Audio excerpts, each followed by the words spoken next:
அருமையா இருக்கு. எங்கட ஊரை சேர்ந்தவர் இப்படி ஒரு இளம் பிள்ளையால ஒரு நல்ல வழிக்கு திருத்துறதுக்கு இளம் பிள்ளையால் இப்ப பாதம் மாறி போய்கொண்டிருக்க இந்த படம் அவைக்கு ஒரு சரியான ஒரு படைப்புமையா இருக்கு. அருமையா இருக்கு. உண்மை சொல்லி வேலையில் பெரிய சந்தோஷமா இருக்கு பார்க்க. அருமையான திரைப்படம். இந்த திரைப்படத்தை பொறுத்தவரையில் நான் எம்மவர்களுடைய திரைப்படங்கள் பலது வெளிவந்தாலும் இந்த திரைப்படம் ஒரு வித்தியாசமான திரைப்படமாக தென்னிந்திய திரைப்படங்களோடு ஒப்பிட்டு பார்க்கின்ற அளவுக்கு சிறந்த ஒரு திரைப்படமாக இருக்கிறது.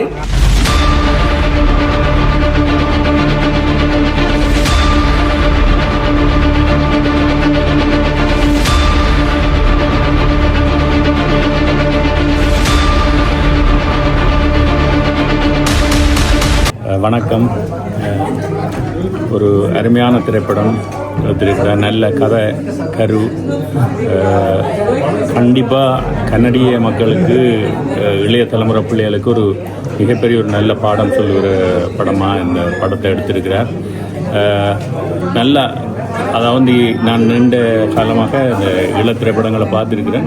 ஒரு தரமான ஒரு திரைப்படமாக இந்த திரைப்படம் இருக்குது. என்னென்னு சொல்கிறது, நிறைய நல்லது இருக்குது. சில விஷயங்களும் சொல்ல வேண்டியிருக்கேன்னா முன்னுக்கு கொஞ்சம் அந்த இசைகள் கொஞ்சம் பிரிஞ்சு நிற்கிற மாதிரி இருக்குது. முதல் அந்த அவங்க ஸ்லோவில் எடுக்கிற அந்த விஷயங்களில் மற்றபடி அந்த அங்கே எடுத்துக்கிற கோயிலில் எடுத்துக்கிற அந்த பாட்டு இருக்குல்ல, அது ஒரு வேறு ரேஞ்சுக்கு இருக்குது அந்த அந்த பாட்டு. படம் கதை கரு மற்றது அந்த பாத்திரங்கள் தேர்வு எல்லாம் மிக சிறப்பாக இருக்குது. டைரக்ஷன் சூப்பர், அது சொல்லவே வேண்டிய அவசியம் இல்லை. மற்றபடி படத்தில் எந்த குறையுமே இல்லை. மிக நல்ல நிறைவான ஒரு படம் பார்த்து திருப்தியாக இருக்குது. எல்லாரும் கண்டிப்பாக பார்க்க வேணும். இது மிக முக்கியமாக இளைய தலைமுறை பிள்ளைகள் தான் பார்க்க வேண்டிய படம். ஏன்னா உண்மையில் எப்படி அந்த ஒரு நம்ம நாட்டில் ஒரு யுத்தத்தால் ஒரு பெரும் அவலத்தை சந்திச்சிருக்கிற அந்த சமூகம் புலம்பெயர் தேசத்துக்கு நம்பி வருகிற பொழுது அவர்களுடைய வாழ்க்கை எப்படி சின்ன பின்னமாகி போது அவர்களுடைய தவறான நடவடிக்கைகளால் என்ற அந்த ஒரு மிக முக்கியமான கருத்தை சொல்லியிருக்கிறீங்க. உண்மையிலேயே உங்களுக்கு ஒரு சல்யூட் பண்ணேன். தேங்க்யூ. நன்றி. அனைத்து உண்மை சம்பவமாகத்தான் அங்கே இருக்கிறது. அது கனடாவிலிருந்து தோன்றி இப்போ சுவிஸ் நாட்டுக்கும் வந்திருக்கின்றது இப்படியான நிகழ்வு.